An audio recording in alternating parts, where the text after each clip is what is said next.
My name is Isabella Hayes. I am 34 years old. My husband is Gabriel Hayes.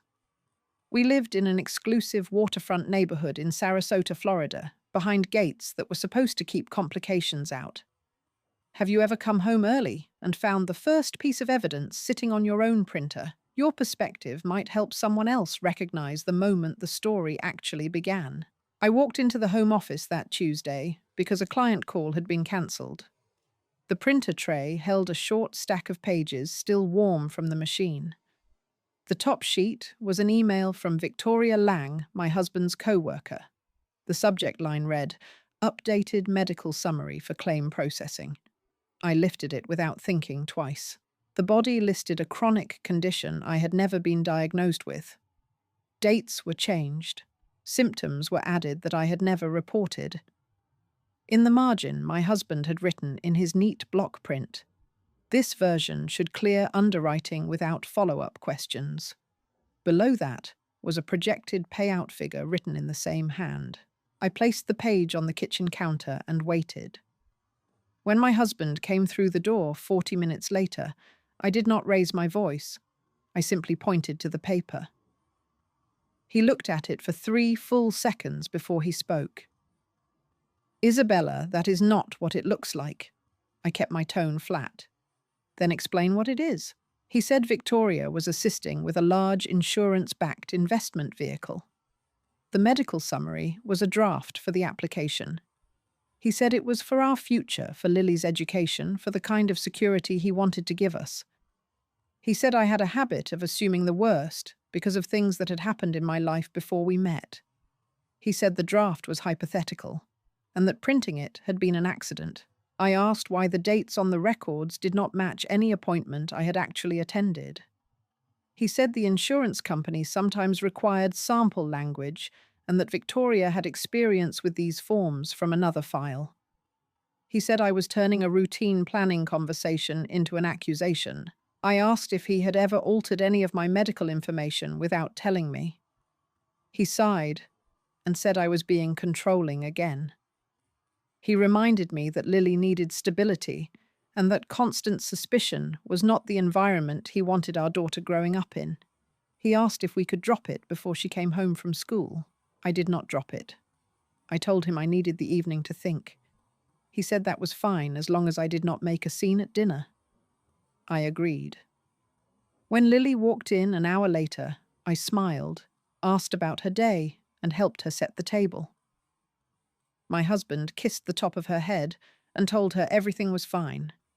I watched him do it and catalogued the exact tone he used. The next morning, I called Jordan Reeves. We met at a small cafe 2 neighborhoods away. I handed him the printed email and a list of dates my husband had come home late, claiming to be with Victoria Lang on client work.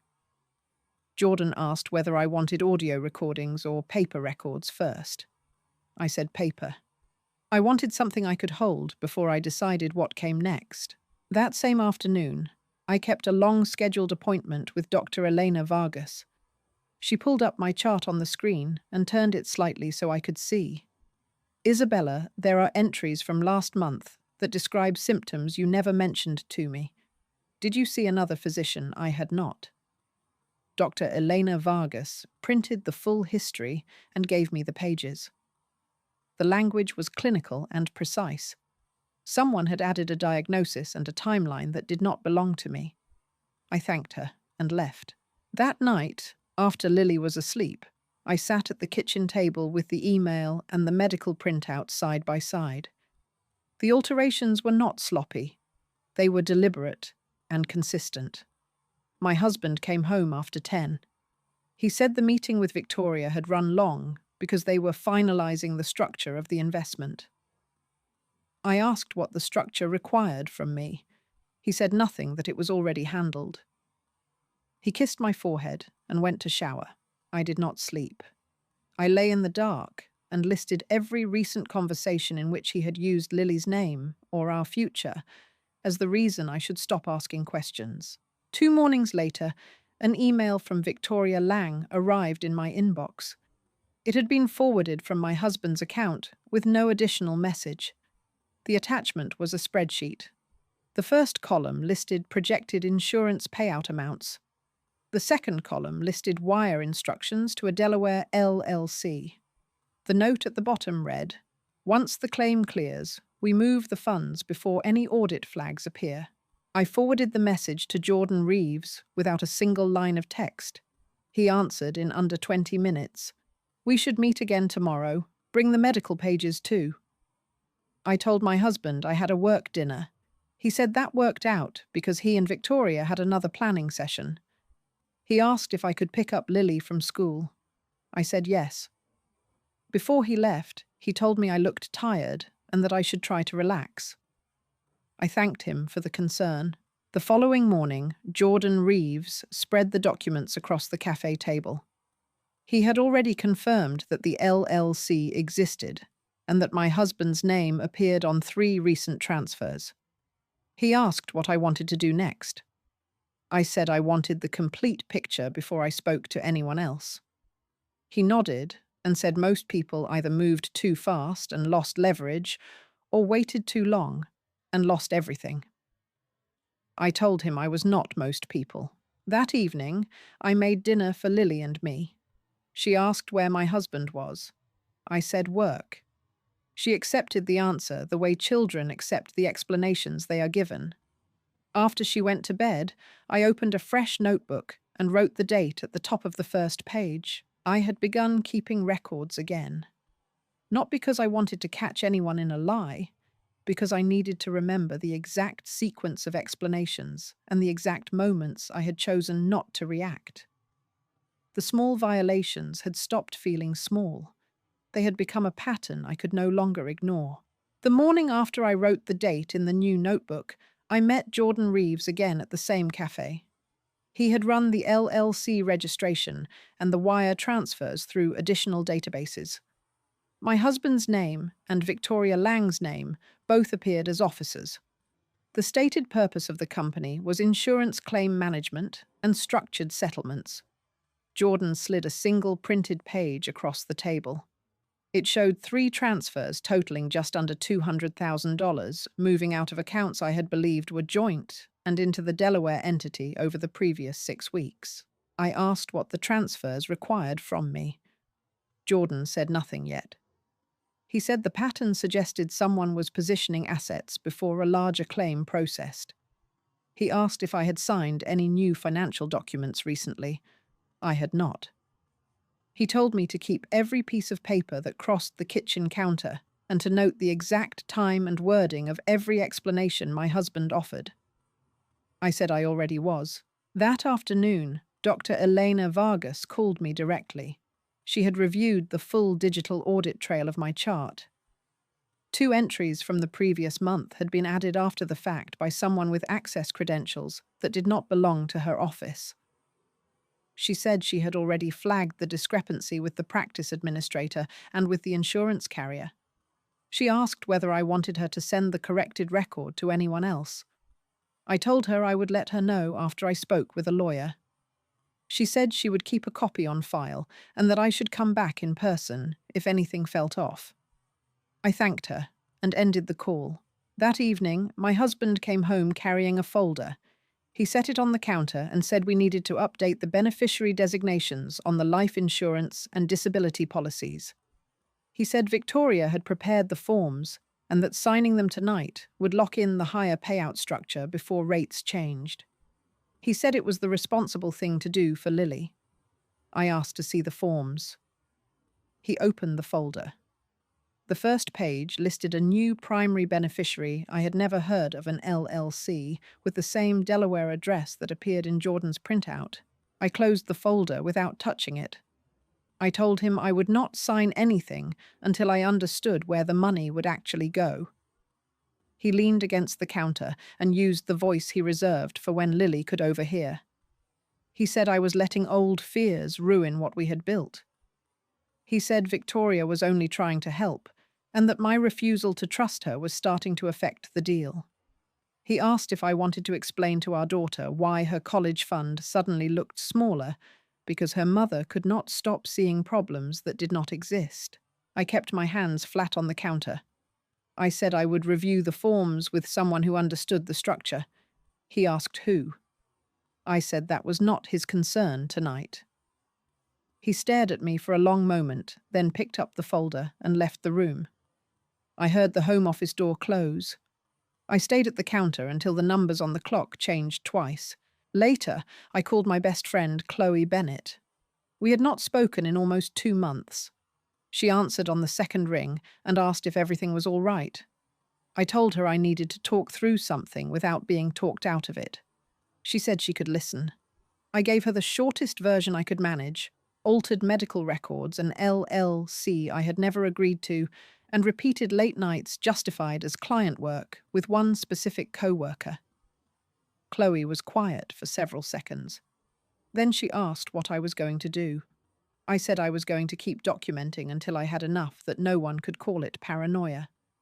She said she would help however I needed, and that she was not going to tell me to calm down. I thanked her, and ended the call before the conversation could turn into advice I was not ready to hear. The following week, the small violations multiplied. My husband began leaving the house with a second phone I had not seen before. He said it was a work line Victoria had set up for the investment calls. He stopped telling me the exact times he would be home. When I asked, he said the schedule was fluid and that questioning it made him feel watched. One evening, he came home after midnight and found me still awake at the kitchen table. He asked why I was keeping lights on. I said I had been reviewing paperwork. He asked what paperwork. I said the forms he had wanted signed. He told me those forms were time-sensitive and that delaying them could cost us the entire opportunity. I asked what the opportunity actually was. He said it was a structured settlement vehicle that required medical underwriting and that Victoria's contacts at the carrier were the only reason we qualified. I asked why my medical history had been changed without my knowledge. He said I was circling back to the same accusation and that it was exhausting. I did not argue. I closed the folder, turned off the light, and went upstairs. He followed me into the bedroom and tried a different approach. He sat on the edge of the bed and said he was worried about me. He said I had been distant with Lily and that she had asked him whether something was wrong between us. He said he had told her everything was fine because that was what parents did. I asked him not to use our daughter to win an argument. He said he was not arguing.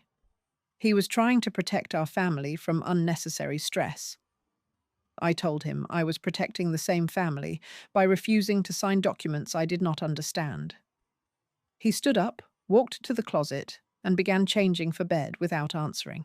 The next morning, another email arrived. This one had not been forwarded by accident. It had been sent directly to me from Victoria Lang's work address, with my husband copied. The subject line read, "Final medical package for signature." The body contained a single line. Isabella Gabriel asked me to send this over so we can close the file before the carrier deadline. Let me know if you need any explanations. Attached were 12 pages. The first was the same altered medical summary I had already seen. The rest were authorization forms that would allow the Delaware LLC to receive and manage any insurance proceeds on my behalf. I forwarded the entire message to Jordan Reeves and to Chloe Bennett. Then I called Marcus Hale, the lawyer whose name Jordan had given me. I left a message explaining that I needed to review financial and medical documents before signing anything. Marcus Hale's assistant called back within the hour and scheduled an appointment for the following afternoon. That evening, my husband came home earlier than usual. He asked if I had received the package from Victoria. I said I had. He asked if I had signed it. I said I had not. He set his keys on the counter and said the deadline was Friday. I asked what would happen if we missed it. He said the opportunity would disappear and that we would be back to square one on Lily's future planning. I asked what square one actually looked like in numbers. He said the numbers were not the point. The point was that I was choosing suspicion over security. I looked at him across the counter and asked the question I had been holding for weeks. If the medical records were never altered and the LLC was never created, would we still be having this conversation? He did not answer right away. Then he said I was turning a simple paperwork task into a test of loyalty. He said Victoria had put in extra hours on our behalf, and that I was treating her like an adversary. He said he was tired of defending basic financial planning to his own wife. I picked up my phone, opened the notebook app, and read back the exact words he had used the night I first showed him the printed email. I read the part where he called the medical summary a hypothetical draft. I read the part where he said Victoria had experience with these forms from another file. I read the part where he told me I was being paranoid because of things that happened before we met. He listened without interrupting. When I finished, he said, "You've been keeping notes on me." I closed the phone. I told him I had been keeping notes on the explanations I was given. I told him the difference mattered. He asked what I wanted from him. I said I wanted the unaltered medical records, the original LLC operating agreement, and a written explanation of every transfer that had already left our accounts. He said he could not produce documents that did not exist in the form I was demanding. I said that was an answer in itself. He left the kitchen without another word. I heard the home office door close again. I stood at the counter and added the new exchange to the notebook with the time and date. Then I sent one more message to Jordan Reeves. "I'm ready for the next step whenever you are." Jordan replied, "Before midnight. I'll have everything compiled by Thursday. We can meet Friday morning. Bring the forms Victoria sent." I put the phone down and checked on Lily. She was asleep with her tablet still glowing beside the bed. I turned it off, pulled the blanket higher, and stood in the doorway for a full minute. Then I went back downstairs, opened the notebook to a fresh page, and wrote the question I had not yet asked out loud. What happens if the claim processes before I decide what I am willing to lose? The days between that notebook entry and Friday moved with a kind of mechanical clarity I had not felt in months. Jordan Reeves delivered a thick file on Thursday evening. It contained the full chain of transfers, the LLC operating agreement, listing both my husband and Victoria Lang as managing members, and the original unaltered medical records Dr. Elena Vargas had reconstructed from the insurance carrier's backup system. The alterations had been entered through a portal my husband had accessed using credentials he should never have had. Marcus Hale reviewed everything with me Friday morning in his office 2 blocks from the waterfront. He spoke in the same even tone I had been using with myself for weeks. He said the medical alterations alone constituted fraud. The unauthorized transfers added wire fraud exposure. The Delaware LLC structure suggested intent to move proceeds beyond easy recovery. He asked what outcome I wanted. I told him I wanted the claims stopped, the assets returned to accounts only I controlled, and legal separation paperwork started immediately. I did not want reconciliation. I wanted the pattern documented so clearly that no one could call it my imagination again. Marcus Hale nodded once and said he could file the necessary emergency motions before the end of the day. Jordan Reeves added that he had already flagged the file with the insurance carrier's fraud unit using Dr. Elena Vargas's corrected records. The carrier had placed a temporary hold on any payout pending review. Marcus Hale asked if I planned to tell my husband before or after the filings. I said I would tell him after Lily was asleep. I wanted the conversation to happen without an audience. I drove home through the gated entrance of the neighborhood I had once believed would keep complications outside. Lily was at a friend's house for a sleepover. The house felt larger and quieter than it had in years. I placed the evidence file on the kitchen counter where I had first shown my husband the printed email. Then I waited. He came through the door at 6:42. He set his keys down and saw the folder. He asked what it was. I told him it was the documentation he had refused to provide. I opened it to the first page, the reconstructed medical history, with Dr. Elena Vargas's signature and the carrier's verification stamp. I turned to the next page, the wire transfer log. Then the LLC agreement. Then the spreadsheet Victoria Lang had sent. He looked at each page without touching them. When he finally spoke, his voice was the same concerned tone he had used for weeks. Isabella, this is exactly what I was trying to protect you from. Victoria must have gone rogue on the structure. I had no idea she was moving money like this. I did not raise my voice. I asked him to explain the medical alterations. He said Victoria must have used old notes to fill in the forms. I asked why the beneficiary on the new forms was the Delaware LLC instead of Lily or me. He said it was a temporary holding structure for tax reasons. I asked why the operating agreement listed him and Victoria as the only members with signature authority. He said that was standard for these vehicles. I closed the folder. I told him I had already spoken with Marcus Hale and that emergency motions to freeze the accounts and halt the claim were being filed within the hour. I told him I was starting legal separation paperwork on Monday. I told him I would not sign anything, attend any more meetings with Victoria Lang, or allow further discussions about our future that required me to stay silent about what I had seen. He leaned against the counter the way he had the night I first confronted him. This time the performance was thinner. He said I was blowing up our family over a misunderstanding. He said Lily would be the one who paid for my refusal to trust him. He said I had always been difficult about money, and that this was just the latest example of me punishing him for trying to provide. He said Victoria had been nothing but professional, and that I was turning a helpful colleague into a villain, because I could not handle the idea that someone else might be better at financial planning than I was. I let him finish. Then I opened the folder again to the page that contained the full email chain Jordan Reeves had recovered. The last message in the chain was from my husband to Victoria Lang, sent the morning after I first showed him the printed email. It read, "She's asking too many questions. Move the rest of the funds tonight and tell her the forms are delayed. We can clean it up after the claim hits." I placed that single page on top of the stack and turned it so he could read it without picking it up. He stared at his own words for a long time. When he looked up, the concerned expression was gone.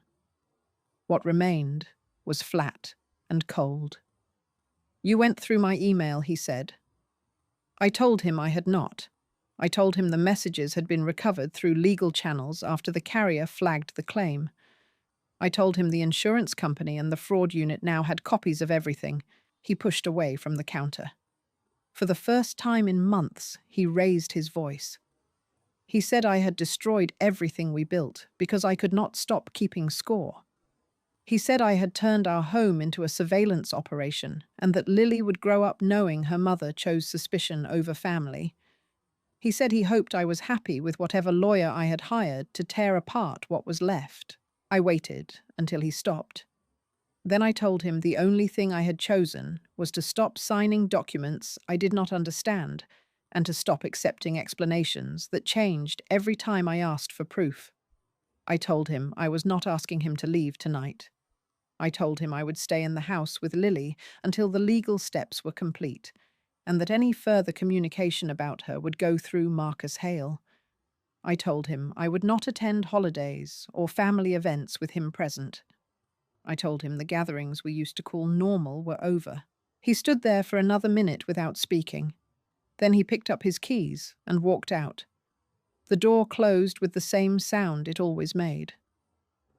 I stayed at the counter until the automatic lights in the driveway turned off. I went upstairs and sat on the edge of Lily's bed, even though she was not there. The room smelled like the detergent I used on her sheets. I cried then, quietly and without drama, the way someone cries when the last explanation has finally run out.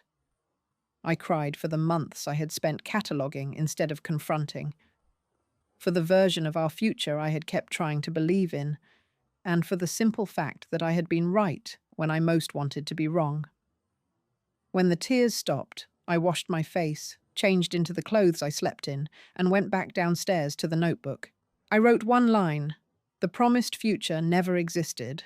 Then I closed the notebook and placed it on the shelf beside the folder Marcus Hale would need on Monday. The weeks that followed were quieter than I expected. Marcus Hale handled the filings. The insurance carrier opened a formal fraud investigation. Jordan Reeves provided an affidavit that stayed in the file. Dr. Elena Vargas's corrected records became the official version. Chloe Bennett came over twice with groceries and sat with me while I signed papers I did not want to sign. She did not tell me I was strong. She simply asked what I needed next and then did it without commentary. Lily asked questions. I answered them with the shortest, truthful sentences I could manage. I told her some adults make choices that hurt the people they are supposed to protect. I told her none of it was her fault. I told her we would still have birthdays and ordinary weekends, and that the only thing changing was where her father slept. She listened the way she always listened, then asked if she could still see him. I said yes, through the arrangements Marcus Hale was making. She nodded and went back to her homework. The true heir appeared on a Tuesday afternoon in Marcus Hale's office. A young man named Ethan Cole sat across from us with his own lawyer. Documents showed he was Gabriel's son from a relationship that ended before I met my husband. The structured settlement and the LLC had been designed in part to create a clean vehicle for transferring assets to Ethan without my knowledge or consent. The medical claim was never primarily about disability income.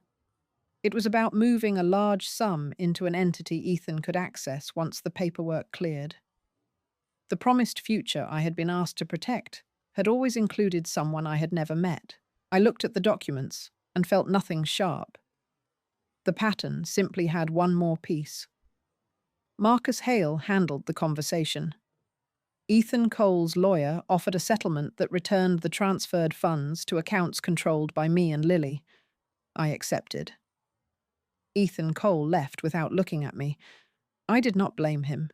He had been told a different story too.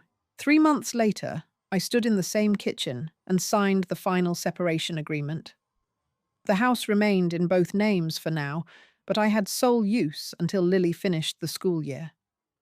After that, we would decide. I had already begun looking at smaller places inside the same gated neighborhood. I wanted Lily to keep her school and her friends. I wanted the gates to mean something different than they had before. I did not attend Thanksgiving or Christmas with my husband. Lily spent part of each holiday with him under the schedule Marcus Hale had negotiated.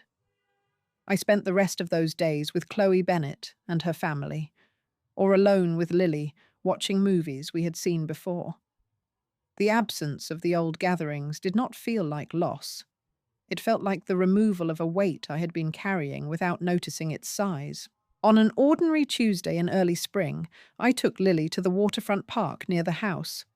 She ran ahead on the path, and I walked behind her at the pace I had chosen. The notebook stayed on the shelf at home. I no longer needed to write down every explanation. I had learned the only sentence that mattered: I will not sign what I do not understand, and I will not stay where the truth is treated as an attack. Some mornings I still wake before the alarm and lie still for a few minutes, checking whether the old reflex to catalogue has returned. It has not. What remains is quieter and simpler. I chose myself when the cost was still unknown. I would make the same choice again. The silence I kept while I gathered proof was never weakness. It was the only way I could hear the truth over the explanations. Thank you for listening to my story. Would you choose yourself?